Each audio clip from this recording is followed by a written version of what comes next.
ölməzsən deyəsən ki, səhv elədin. Vallahi ölməzsən. Səhv elədin deyəndə heç eşitmişsiniz bir adam ölsün, ölmür. Biz elə bilirik ki, desək səhv elədim, da dünyanın axırı.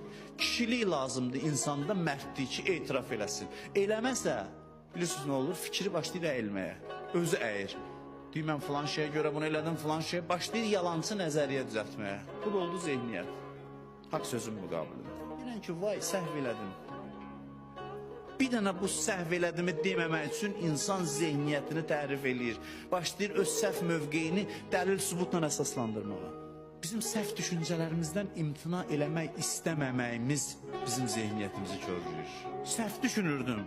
İndi başa düşdüm ki, səhvəm. Adam var bir dəfə əvvəldə səhv düşünüb, o səhvini etiraf eləməmək ucbatından 100 dənə səhv eləyir ki, yox, mən elə düz idim əvvəldən. Bir dəfə etiraf eləsin, səhvən fikrini dəyişsin filan mövzu haqqında.